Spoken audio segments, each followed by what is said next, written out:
بكماله كشف الدجى بجماله حسنت جميع خصاله صلوا عليه وآله هنا يفول بلبل كترنم بنا हो जिन्न दहर में कलियों का तबस्सुम बिना हो बलगल उला बिकमालिही कशफ الدجى بجماله حسنت جميع خصاله صلوا عليه وآله সকলের মহব্বতের সাথে জিকির করি লা ইলাহা ইল্লাল্লাহ লা ইলাহা ইল্লাল্লাহ লা ইলাহা ইল্লাল্লাহ লা ইলাহা ইল্লাল্লাহ कभी दुख है कभी सुख है अभी क्या था अभी क्या है कभी दुख है कभी सुख है अभी क्या था अभी क्या है यही दुनिया बदलती है इसी का नाम दुनिया है हमेशा इज्जत मेहमान बैठ खाना नबीदाना अगर मानद शबे मानद शबे देगर नबी मानद ला इलाहा इल्लल्लाह ला इलाहा इल्लल्लाह ला इलाहा इल्लल्लाह ला इलाहा इल्लल्लाह لا إله إلا الله محمد رسول الله মহান রব্বুল আলামিনের দরবারে লাখ শুকরিয়া যে মহান রব্বুল আলামিন আজ আমাদেরকে শুক্রবার দিন জুমার নামাজ আদায় করার লক্ষ্যে জুমার নামাজ আদায় করার জন্য এই মসজিদের ভিতরে উপস্থিত হওয়ার মতো তৌফিক এনায়েত করেছেন। এই জন্য আমরা সকলে শুকরিয়া জ্ঞাপন করে বলি আলহামদুলিল্লাহ। আমরা প্রশংসা করবো কার? আল্লাহ। আমরা আল্লাহর প্রশংসা কেন করব? আল্লাহ রাব্বুল আলামিন হয়েছেন আমাদের সৃষ্টিকর্তা। আমাদের সৃষ্টিকর্তাকে আল্লাহ।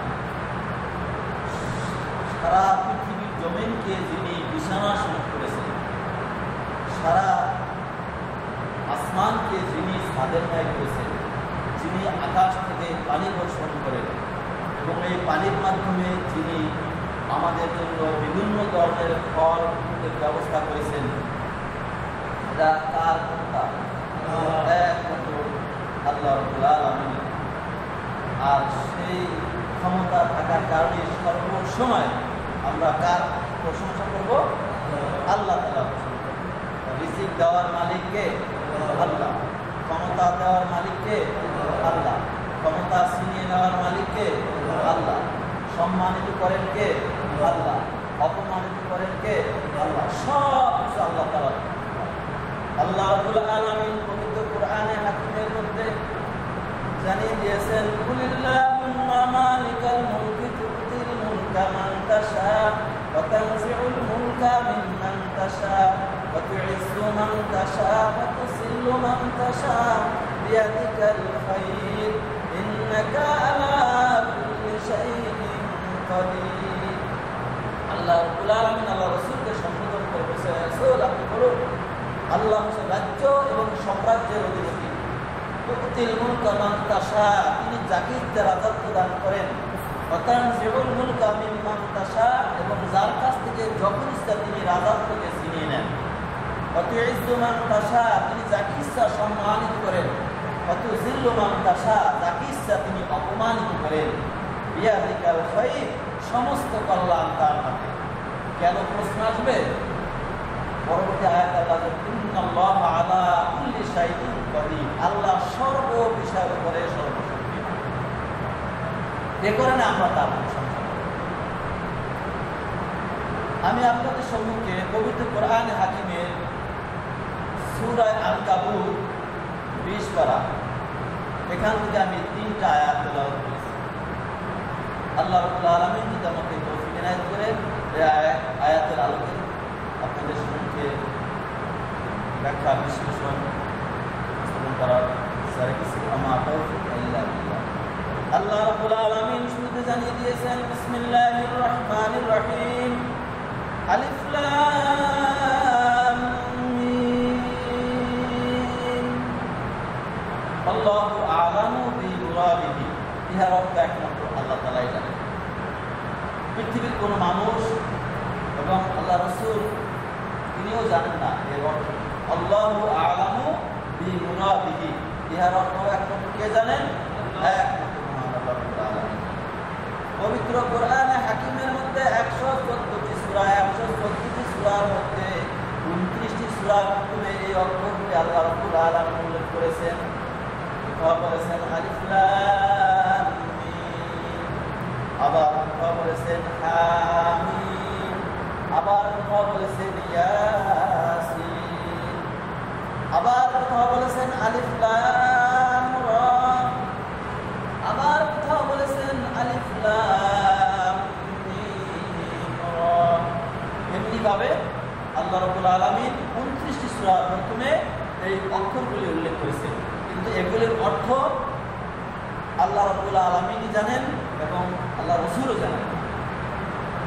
2 নম্বর আয়াতে আছে আহাসিবান নাসু আইয়ুতরাকু আইয়াকুলু আমান্না ওয়া হুম লা ইফতানুন। আল্লাহ রাব্বুল আলামিন এখানে জানিয়ে দিয়েছেন, মানুষ কি ধারণা করে নাকি তারা বলবে আমরা ঈমান আনয়ন করেছি, আমরা ঈমান আনয়ন করেছি, কথাটা বললে তাদেরকে ছেড়ে দেওয়া হবে। ওহুম লা ইফতানুন, তাদেরকে পরীক্ষা নিরীক্ষা করা হবে না। এইটা মানুষ ধারণা করে না যে আমরা ঈমান আনছি আর এমনি আমাদেরকে ছেড়ে দেওয়া হবে, আমরা মুসলমান হয়েছি, আল্লাহ রাব্বুল আলামিন আমাদেরকে মনে হয় পরীক্ষা নিরীক্ষা ছাড়াই আমাদেরকে ছেড়ে দেবে। এইটা কি মানুষ ধারণা করে? না, ধারণা করাটা কি ভুল। পরবর্তী আয়াতে 3 নম্বর আল্লাহ জানিয়ে দিয়েছেন ওয়ালাকাদ ফাতান্নাল্লাযীনা মিন ক্বাবলিহিম ফালা ইয়া'লামান্নাল্লাহুল্লাযীনা সাদাকু ওয়া লা ইয়া'লামান্নাল কাযিবিন। আল্লাহ রাব্বুল আলামিন জানিয়ে দিয়েছেন ইতিপূর্বে যারা ছিল তাদের প্রত্যেককে আমি পরীক্ষা নিরীক্ষা করেছি, আর তোমরা যারা আছো তোমাদেরকে আমি পরীক্ষা নিরীক্ষা করব, আর এই পরীক্ষার মাধ্যমে আমি তোমাদেরকে জেনে নিব কে সত্যবাদী, আর এই পরীক্ষা নিরীক্ষার মাধ্যমে আমি তোমাদের মধ্যে যাচাই বাছাই করে নিব কে মিথ্যাবাদী। তাহলে বোঝা গেছে কি মুসলমান হয়েছি আর আমরা বলবো যে আমরা ঈমান আনছি, তাহলে আমাদেরকে আসলে ছেড়ে দিবেন? আল্লাহ ছেড়ে দিবেন না। তার কারণ আল্লাহ রাব্বুল আলামিন আমাদেরকে পরীক্ষা নিরীক্ষা করবেন। বিভিন্ন জায়গায় আল্লাহ রাব্বুল আলামিন এটা জানিয়েছেন। সূরা বাকারার মধ্যে ওখানে আল্লাহ রাব্বুল আলামিন জানিয়েছেন বিসমিল্লাহির রহমানির রহিম ওয়ালানাবলুওয়ান্নাকুম বিশাইইন মিনাল খাউফি ওয়াল জু'i ওয়া নাকসিন মিনাল আমওয়ালি ওয়াল আনফুসি ওয়াস সামারাত ওয়া বাশশিরিস সাবিরিন। আল্লাহ রাব্বুল আলামিন এখানে জানিয়েছেন অবশ্যই আমি তোমাদেরকে পরীক্ষা নিরীক্ষা করব। তাকিদ দিয়ে বলেছেন নিশ্চয়ই আমি তোমাদেরকে পরীক্ষা নিরীক্ষা করব। ভয় ভীতি দিয়ে মিনাল খাউফ, তোমাদেরকে আমি ভয় ভীতি আতঙ্ক, এমন ভয় ভীতি দিয়ে আমি তোমাদেরকে পরীক্ষা নিরীক্ষা করব। ওয়াল জু, তোমাদেরকে আমি ক্ষুধা দিয়ে পরীক্ষা করব। ওয়া নাফসিন মিনাল আমওয়াল, তোমাদের ধন সম্পদ দিয়ে আমি তোমাদেরকে পরীক্ষা নিরীক্ষা করব। ওয়াল আনফুসি ওয়াস সামারাত, তোমাদের জীবন মৃত্যু দিয়ে আমি তোমাদেরকে পরীক্ষা করব এবং বিভিন্ন ধরনের ফলগুলো নাশ করে দিয়ে তোমাদেরকে পরীক্ষা করব। কয়টা বিষয় বলছেন? 5টা। এই বিষয়গুলো দিয়ে আমি তোমাদেরকে এমন ভয় ভীতি আতঙ্ক তোমাদের মধ্যে দিব, তোমাদেরকে ক্ষুধা দিব, তোমাদের সম্পদ হ্রাস করে দিব, রিজিক কমিয়ে দিব, জীবন মৃত্যু দিয়ে তোমাদেরকে আমি পরীক্ষা নিরীক্ষা করব। এই পরীক্ষা নিরীক্ষার মধ্যে যারা সাকসেস হবে, যারা পাশ করবে, অবাশির সাবিরিন, হে রাসূল আপনি ওই সমস্ত ধৈর্যশীল ব্যক্তিদেরকে আপনি সুসংবাদ দিন, ওই সমস্ত ধৈর্যশীল ব্যক্তিদেরকে সুসংবাদ দিন যাদেরকে আমি এই 5টা পরীক্ষা নিরীক্ষার মধ্যে ফেলবো। এই অবস্থায় যারা ধৈর্য ধারণ করবে তাদেরকে আপনি সুসংবাদ দিন। আল্লাহ তার সাথে থাকবেন, ধৈর্যশীল ব্যক্তির সাথে থাকবেন। তাহলে বোঝা গেছে আমরা ঈমান আনছি, যেটা দাবি করব, এই দাবি করলেই যে আমরা বেঁচে যাব সেটা বাঁচা যাবে না। আমাদের প্রত্যেককে পরীক্ষা নিরীক্ষা করা হবে। আমাদের পূর্বে যারা ছিল তাদের প্রত্যেককে আল্লাহ রাব্বুল আলামিন পরীক্ষা নিরীক্ষা করেছে। আল্লাহ রাব্বুল আলামিন আমাদেরকে পরীক্ষা করবেন, আমাদের পূর্বে যারা ছিল তাদেরকেও তিনি পরীক্ষা নিরীক্ষা করেছেন। আচ্ছা আপনারা বলেন তো, মানে ইতিপূর্বে যারা মানে আদম আলাইহিস সালাম থেকে শুরু করে আজ পর্যন্ত যত মানুষ মৃত্যুবরণ করে কবরস্থ হয়েছে তাদের সংখ্যা বেশি, না আমরা যারা বর্তমান বিরাজমান আছি আমাদের সংখ্যা বেশি? জ্ঞান বা শিক্ষিত হলে সবাই বলবে যে সেই আদম আলাইহিস সালাম থেকে শুরু করে আজ পর্যন্ত যত মানুষ মারা গেছে তাদের সংখ্যাই কি বেশি। তাহলে আল্লাহ রাব্বুল আলামিন বলেছেন যারা কবরবাসী হয়েছে, ইতিপূর্বে যারা চলে গিয়েছে, প্রত্যেককে আমি পরীক্ষা নিরীক্ষা করেছি। আর তোমরা যারা আছো তোমাদেরকে আমি পরীক্ষা নিরীক্ষা করব। আর এই আমাদের প্রত্যেকে ঈমানের এই পরীক্ষাটা দিয়ে আমাদের জান্নাত অর্জন করতে হবে, ঠিক কিনা? ঈমান মাপার জন্য একটা মেশিন রয়েছে। যেমন দুনিয়াতে জ্বর মাপার জন্য একটা মেশিন রয়েছে, সেই মেশিনটার নাম কি জানা আছে তো? থার্মোমিটার। জ্বর মাপার জন্য একটা মেশিন আছে না? জ্বর মাপার জন্য একটা মেশিন রয়েছে, সেই মেশিনটার নাম হলো থার্মোমিটার। এই মেশিনটা ধরলে পরে আপনি বুঝতে পারবেন তার কত ডিগ্রি জ্বর হয়েছে। অনুরূপভাবে দুধ মাপার জন্য একটা মেশিন রয়েছে, সেই মেশিনটার নাম হয়েছে ল্যাক্টোমিটার। আর এই মেশিনটা ধরলে আপনি বুঝতে পারবেন আপনি দুধের ভিতরে পানি মিশ্রণ করেছেন কিনা, স্পষ্ট আপনি বুঝতে পারবেন। অনুরূপভাবে আবহাওয়া মাপার জন্য একটা মেশিন রয়েছে, সেই মেশিনটার নাম হলো ব্যারোমিটার। এই মেশিনটা ধরলে পরে আপনি বুঝতে পারবেন তাপমাত্রা কত সেলসিয়াস রয়েছে। কিন্তু আজ পর্যন্ত ঈমান মাপার জন্য কোনো মেশিন বের করতে পারে না, ঠিক কিনা? ঈমান মাপার কোনো মেশিন আছে? ভালো করে বুঝবেন, জ্বর মাপার মেশিন হলো থার্মোমিটার, দুধ মাপার মেশিন হলো ল্যাক্টোমিটার, আর আবহাওয়া মাপার মেশিন হলো ব্যারোমিটার। কিন্তু ঈমান মাপার জন্য একটা মেশিন রয়েছে, সেই মেশিনটার নাম হয়েছে আল কোরআন। জোরে বলেন সুবহানাল্লাহ।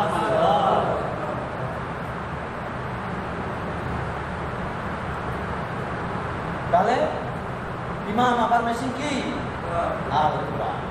আর সেই কোরআনকে আমরা ফাঁকির করে রেখেছি, এটাতেই আমরা হেদায়েত নেই না। আর একটা এক্সাম্পল দিয়ে বুঝতে পারবেন,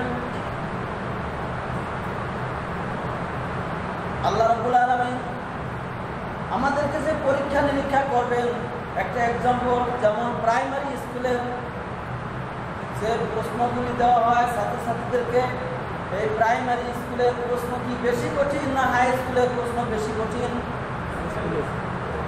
অবশ্যই বলবেন হাই স্কুলের প্রশ্নটা কিন্তু বেশি কঠিন। কারণ যদি প্রাইমারি স্কুলের প্রশ্ন 9, 10-এর ছাত্রছাত্রীদেরকে দেওয়া হয়, প্রত্যেকে কিন্তু প্রশ্নের জবাব দিতে পারবে।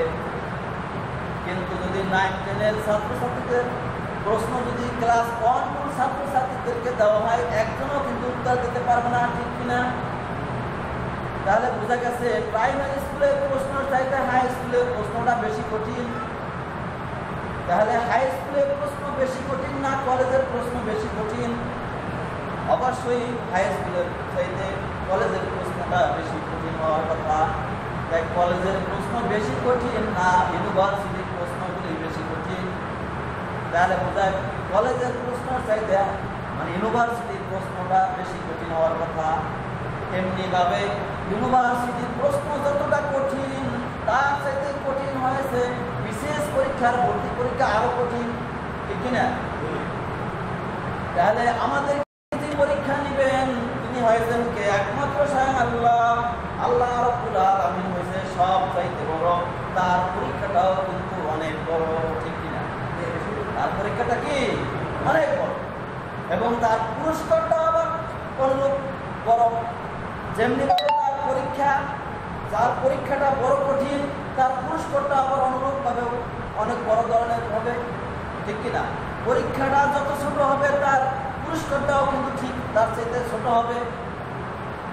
আপনি খেয়াল করবেন, দেখবেন ইতিপূর্বে যত লোককে আল্লাহ রাব্বুল আলামিন পরীক্ষা নিরীক্ষা করেছেন, এই আল্লাহ রাব্বুল আলামিনের এই কঠিন পরীক্ষা, এই বড় পরীক্ষা দেওয়ার জন্য অনেক সাহাবায়ে কেরাম জীবন দিয়েছেন, অনেক এই পরীক্ষায় উত্তীর্ণ হয়েছেন। আপনি লক্ষ্য করেন যে এই কঠিন পরীক্ষা দেওয়ার জন্য হযরত ইব্রাহিম যিনি খলিলুল্লাহ উপাধি পেয়েছে, কি উপাধি পেয়েছে? খলিলুল্লাহ, আল্লাহর বন্ধু। সেই ইব্রাহিম আলাইহিস সালামকে এই কঠিন পরীক্ষা দেওয়ার জন্য আগুনের ভিতরে জাল দিতে হয়েছে, দিয়েছে কিনা? এত কঠিন পরীক্ষা তাকে দেওয়া হয়েছে, বিশাল গর্ত খনন করা হয়েছে, চরম গাছ দেওয়া, সেখানে আগুন দিয়ে সেটার ভিতরে আল্লাহ রাব্বুল আলামিন ইব্রাহিম আলাইহিস সালামকে হেফাজত করেছিলেন। আল্লাহ রাব্বুল আলামিন বলেন, কুলনা ইয়া নারু কুনি বারদান ওয়া সালামান আলা ইব্রাহিম। এখন ইব্রাহিমের আগুনে করতে পারছে ইব্রাহিমকে? খলিলুল্লাহ উপাধি পেয়েছে। সেই ইব্রাহিম আলাইহিস সালামকে কঠিন পরীক্ষা দিতে হয়েছে, আগুনের ভিতরে জাল দিতে হয়েছে। এই কঠিন পরীক্ষা দেওয়ার জন্য আল্লাহ রাসূল হজের যুদ্ধে দমদম মোবারক শহীদ হয়েছে। তার তায়েফের ময়দানে তার রক্ত ঝরঝর করে ঝরিয়েছে। এই কঠিন পরীক্ষা দেওয়ার জন্য লক্ষ্য করেন যে সেই বালক সাহাবাদের মধ্যে সর্বশ্রেষ্ঠ এবং বালকদের মধ্যে সর্বপ্রথম যিনি ইসলাম গ্রহণ করেছেন হযরত বেলাল রাদিয়াল্লাহু তাআলা আনহু। সেই বেলাল রাদিয়াল্লাহু তাআলা আনহুকে কঠিন পরীক্ষা দিতে হয়েছে।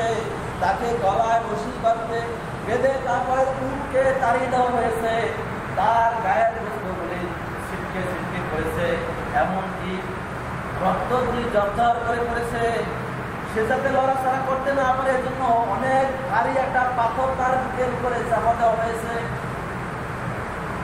এই কঠিন পরীক্ষা দেওয়ার জন্য হযরত খাব্বাব রাদিয়াল্লাহু তাআলা আনহুকে অনেক বড় পরীক্ষা দিতে হয়েছে। হযরত খাব্বাব রাদিয়াল্লাহু তাআলা আনহুকে একবার হযরত ওমর রাদিয়াল্লাহু আনহু জিজ্ঞাসা করলেন, ও খাব্বাব, তোমার কোমরটা এত সেকেন্ড কেন? তোমার কোমরটা এত সেকেন্ড কেন? তখন খাব্বাব বলছে, হে ওমর, আল্লাহ রাব্বুল আলামিন হইতে সবচাইতে বড়, তার পরীক্ষাটা অনেক বড়। এই কঠিন পরীক্ষা আমাকে দিতে হয়েছে।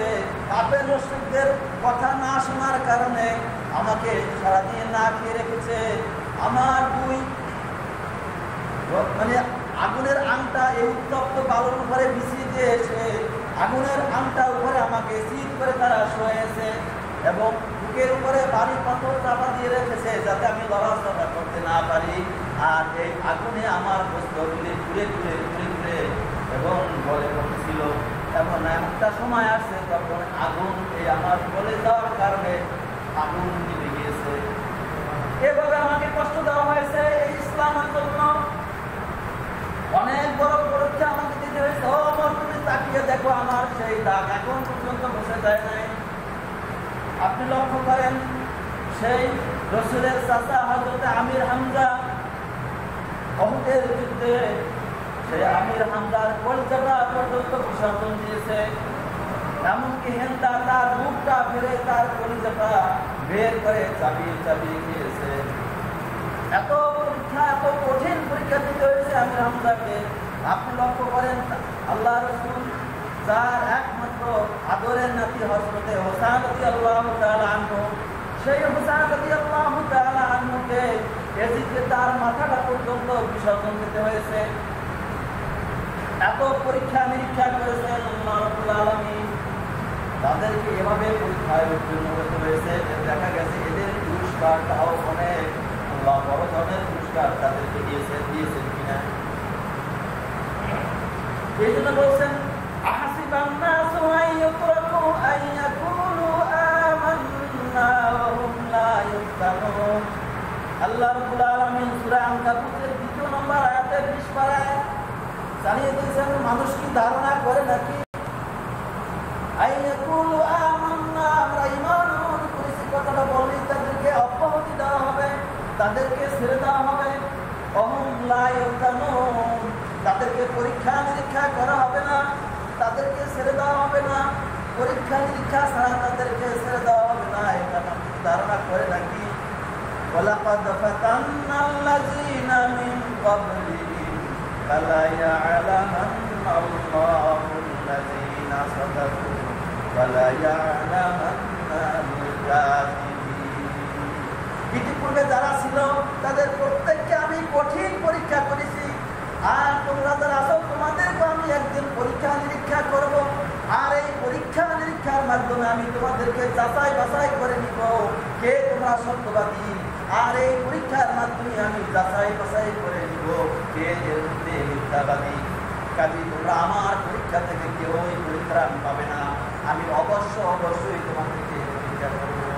এই জন্য আল্লাহ রাব্বুল আলামিন অন্যত্র জানিয়েছেন আমি তোমাদেরকে পরীক্ষা নিরীক্ষা করবো ভয়ভীতি দিয়ে, আমি তোমাদেরকে পরীক্ষা করবো ধন সম্পদ দিয়ে, আমি তোমাদেরকে পরীক্ষা করবো ক্ষুধা দিয়ে, আমি তোমাদের পরীক্ষা নিরীক্ষা করবো তোমাদের জীবন দিয়ে, আমি তোমাদের পরীক্ষা নিরীক্ষা করবো তোমাদের ফল ফুল নাশ করে দিয়ে রিজিক কমাই দিয়ে আমি তোমাদেরকে পরীক্ষা করবো। হে রাসূল, আপনি ওই সমস্ত আপনার মুমিন বান্দাদেরকে আপনি জানিয়ে দিন তারা যারা ধৈর্য ধারণ করবে আমি তার সাথে রয়েছি, ওই সমস্ত লোকদেরকে আপনি সুসংবাদ বলেন। সারা বিশ্বব্যাপী এখন মহামারী, সমস্ত মানুষ আতঙ্কের মধ্যে রয়েছে। শুনছি কিয়ামতের ময়দানে যার দাঁড়িয়ে মুক্তিশীল করবে, কিন্তু এখন নমুনা হিসেবে আমরা সকলেই দেখতে পাচ্ছি একটা লোক মারা যাচ্ছে, তার লাশের কাছে উঠে যাচ্ছে না, ঠিক কিনা? পরীক্ষা করতেছেন কিনা? এই পরীক্ষাটা কাদের জন্য? মুমিনদের জন্য। কাফের মুশরিকদের জন্য কি এটা গজব? মুসলমানদের জন্য এটা গজব নয়, কাফের মুশরিকদের জন্য এটা গজব। আর মুমিনদের জন্য কি পরীক্ষা? সকল মানুষ মারা যাবে, কিন্তু আল্লাহ সব সময়ের জন্য নির্দোষ। আল্লাহ রাব্বুল আলামিন কেন আমাদেরকে পরীক্ষা করবেন সেটাও আল্লাহ রাব্বুল আলামিন অন্য জায়গায় জানিয়ে দিয়েছেন। যাহারাল ফাসাদু ফিল বাররি ওয়াল বাহরি বিমা কাসাবাত আইদিন নাস, মানুষের উপরে যত বালা মুসিবত আসে, জল থেকে হোক স্থল থেকে হোক, যে দিক থেকে যে বালা মুসিবত মানুষের উপরে পতিত হয়, বিমা কাসাবাত আইদিন নাস, সব মানুষের হাতের কামাই। কার কামাই? হাতের কামাই। আল্লাহর দোষ দিলে হবে? হাতে কামাই করছি। ভয় পেতে হবে কাকে? আল্লাহকে। সে আল্লাহর ভয় আমাদের মধ্যে আছে কিনা? আছে। আল্লাহ পরীক্ষা করবেন না? আল্লাহ তো আদায় করছে ওয়ামা আসাবাকুম মিন মুসিবাতিন ফাবিমা কাসাবাত আইদিকুম। মানুষের উপরে যত বিপর্যয় আসে সব মানুষের কৃতকর্মের ফল। কিসের ফল? কর্মের ফল, হাতে অর্জন করেছে। এই জন্য আল্লাহ আমাদেরকে পরীক্ষা নিরীক্ষা করেছে। একটা মানুষও মারা যাবে না আল্লাহর হুকুম ছাড়া। ওমা কানা লিনাফসিন আন তামুত, কোন মানুষ মৃত্যুবরণ করতে পারে না ইল্লা বিইজনিল্লাহ, আল্লাহর অনুমতি ছাড়া, আল্লাহর হুকুম ছাড়া কারো মৃত্যু হবে? কারো মৃত্যু হবে না, কিন্তু মৃত্যু হবে সবাই। কুল্লু নাফসিন যায়িকাতুল মাউত, প্রত্যেকটা মানুষ মরণশীল, প্রত্যেকটা মানুষ মরণশীল। প্রত্যেকেই মারা যাবে, কে কখন মারা যাবে কারো জানা নাই। আল্লাহ রাব্বুল আলামিন 5টা জিনিস হাতে রেখেছেন, পৃথিবীর কোনো মানুষ জানে না, আল্লাহর পয়গম্বর আল্লাহ রাসূলও তিনি জানেন না। সূরা লোকমানের শেষের আয়াতে আপনারা পড়বেন, ওখানে আল্লাহ জানিয়ে দিয়েছেন ইন্নাল্লাহা ইনদাহু ইলমুস সাআ, নিশ্চয়ই কিয়ামত কখন হবে সেটার জ্ঞান একমাত্র আল্লাহ তাআলার কাছে। কার কাছে জ্ঞান? আল্লাহ। ওয়াইনাজিলুল গায়স, বৃষ্টি কখন হবে সেটার জ্ঞান আল্লাহর কাছে। ওয়ায়ালামু মা ফিল আরহাম, মায়ের কি সন্তান রয়েছে সেটার জ্ঞান আল্লাহর কাছে। ওয়া মা তাদরি নাফসুম মাযা তাকসিবু গাদা, কোন মানুষ জানে না আগামী কালকে সে কি রোজগার করবে। ওয়া মা তাদরি নাফসুম বিআইয়ি আরদিন তামুত, কোন মানুষ জানে না কখন কি অবস্থায় মৃত্যুবরণ করবে। কার জানা আছে? ইযা জাআ আযালুহুম লা ইস্তাখিরুনা সাআতাও ওয়া লা ইস্তাকদিমুন, মানুষের যখন মৃত্যু আসবে 1 সেকেন্ড আগেও আসবে না, 1 সেকেন্ড পরেও আসবে না। জাস্ট টাইম, ফিক্সড টাইমে তার মৃত্যু হবে। অন্য জায়গায় বলছে কোন মানুষ জানে না কখন কি অবস্থা আপনি মৃত্যুবরণ করবেন। এখন আপনি কি অ্যাক্সিডেন্ট হয়ে মারা যাবেন, আপনি কি স্ট্রোক করে মারা যাবেন, আপনি কি মহামারীর কারণে মারা যাবেন, না আপনি বিমান বিস্ফোরণ হয়ে মারা যাবেন, আপনি কি লঞ্চে ডুবে মারা যাবেন, আপনি কিভাবে মৃত্যুবরণ করবেন কোনো মানুষ জানে না। কখন কি অবস্থায় কিভাবে মৃত্যুবরণ করবে কার কথা। তাহলে আপনি 20 মিনিট পর পর হাত দিলে মৃত্যু থেকে পরিত্রাণ পাওয়া যাবে? মাস্ক করলে কি পরিত্রাণ পাওয়া যাবে মৃত্যু থেকে? কে হয় না, পাবেন না।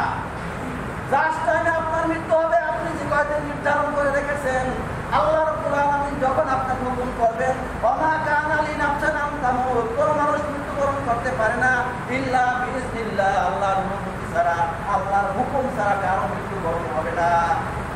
কিন্তু আপনার আমার জানা নাই আপনি কিভাবে মরবেন, সেটা আল্লাহ বলছেন। কে কখন কি অবস্থায় মৃত্যুবরণ করবে কেউ জানে না। ভাইরা আমার, সময় কম। এই মহামারী আজকে নূতন নয়, সেই যুগ যুগ ধরে এই মহামারী ইতিপূর্ব হয়েছে। আল্লাহ রাব্বুল আলামিন, আপনারা যারা কোরআন শরীফ পড়তে পারেন আপনারা দেখবেন সূরা বাকারা 243 নম্বর আয়াত, এখানে মহামারীর কথা বলা হয়েছে। এখানে আল্লাহ রাব্বুল আলামিন জানিয়ে দিয়েছেন বিসমিল্লাহির রহমানির রহিম, আলাম তারা ইলাল্লাযীনা খারাজু মিন দিয়ারিহিম ওয়া হুম উলুফুন হাযারাল মাউত ফাকালা লাহুমুল্লাহু মুতু সুম্মা আহইয়াহুম। হে রাসূল, আপনি কি দেখেন নাই, আপনি কি লক্ষ্য করেন নাই, যারা নিজেদের মৃত্যুর ভয় নিজেদের বাড়িঘর ছেড়ে, প্লেগ রোগের ভয় যারা বাড়িঘর ছেড়ে অন্যত্র তারা চলে গিয়েছিল, ও উলুফুন যাদের সংখ্যা ছিল হাজার হাজার, ফাকালা লাহুমুল্লাহু মুতু, আমি আল্লাহ বললাম তোমরা সবাই মরে যাও, সবাই মৃত্যুবরণ করলো। সুম্মা আহইয়াহুম, অতঃপর আল্লাহ রাব্বুল আলামিন পুনরায় তাদেরকে যুগ যুগ পার হওয়ার পরে আবার মৃত্যু করলেন। ইন্নাল্লাহা লা যু ফাদলিন আলান নাসি ওয়ালাকিন্না আকসারান নাসি লা ইয়াশকুরুন, আল্লাহ মানুষের প্রতি বড় দয়াশীল। এজন্য আল্লাহ রাব্বুল আলামিন তাদেরকে পুনরায় আবার জীবিত করলেন যাতে করে মানুষ আল্লাহর শুকরিয়া আদায় করে। কিন্তু সেই আল্লাহর শুকরিয়া আমরা আদায় করি নাকি? হিজকিল পয়গম্বর তিনি রাস্তা দিয়ে যাচ্ছেন, হঠাৎ তিনি দেখতেছেন বিশাল বড় একটা মাঠ, মাঠের মধ্যে হাজার হাজার কঙ্কর। কি ব্যাপার?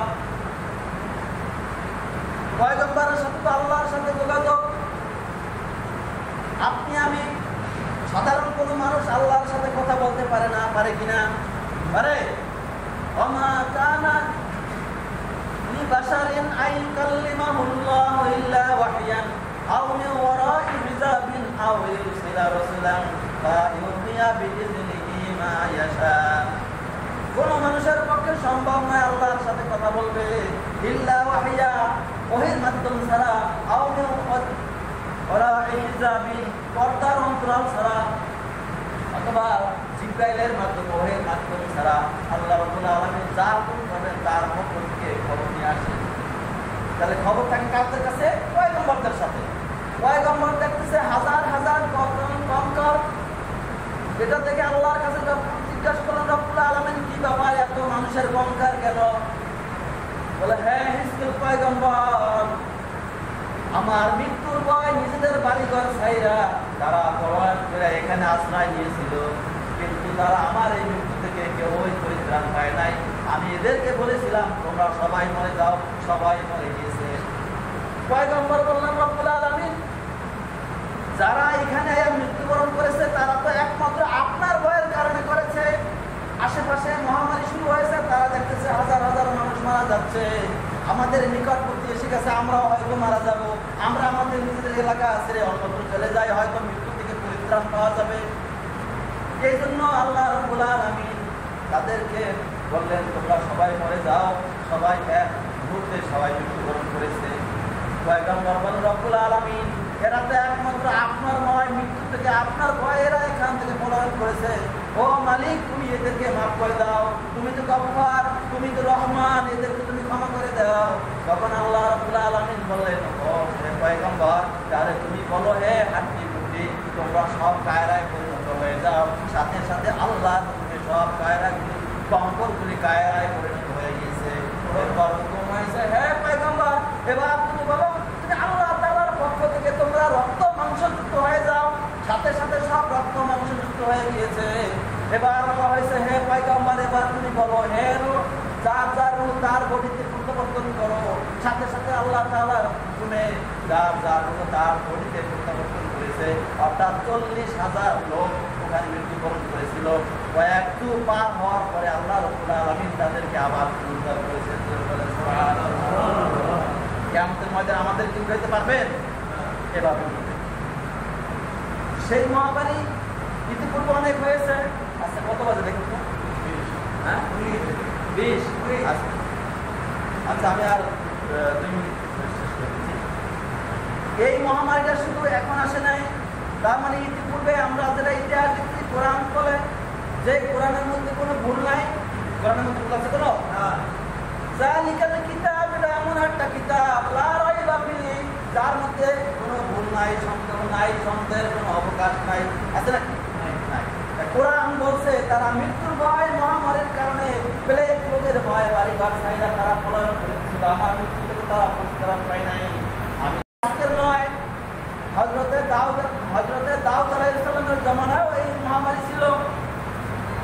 ইতিহাস দেখলে বুঝতে পারবেন যে বাইতুল মুকাদ্দাস, যেটা মুসলমানদের সর্বপ্রথম কিবলা, মুসলমানদের প্রথম কিবলা বাইতুল মুকাদ্দাস, সেই বাইতুল মুকাদ্দাসটা কিভাবে নির্মাণ হয়েছে, কি ঘটনার ভিত্তিতে মসজিদটা নির্মাণ হয়েছে, এটা হযরতে দাউদ আলাইহিস সালামের জামানায় হয়েছে।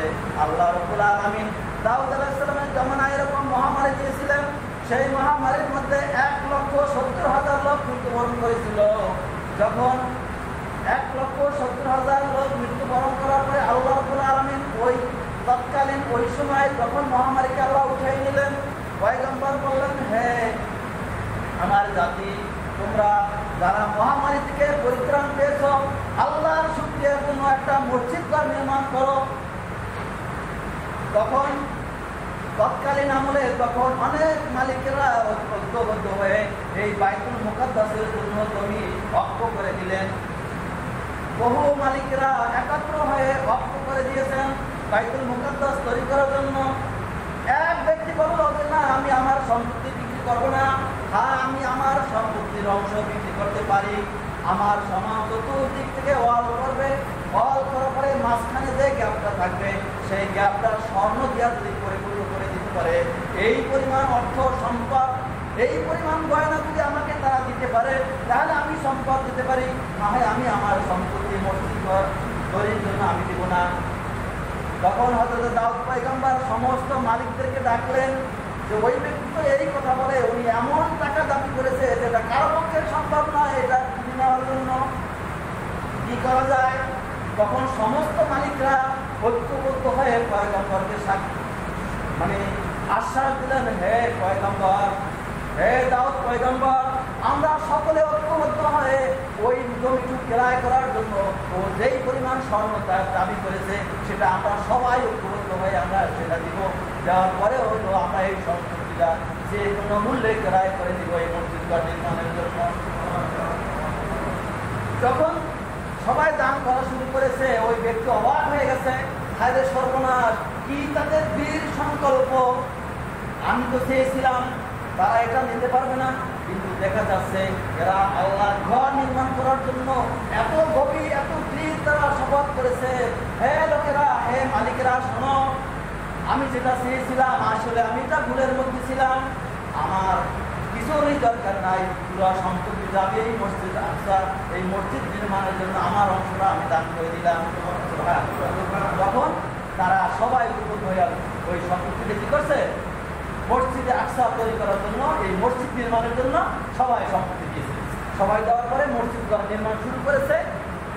অর্ধাবধি কাজ করার পরে আল্লাহ তাআলার পক্ষ থেকে হুকুম হয়েছে, হে পয়গম্বর, মসজিদের নির্মাণাধীন কাজ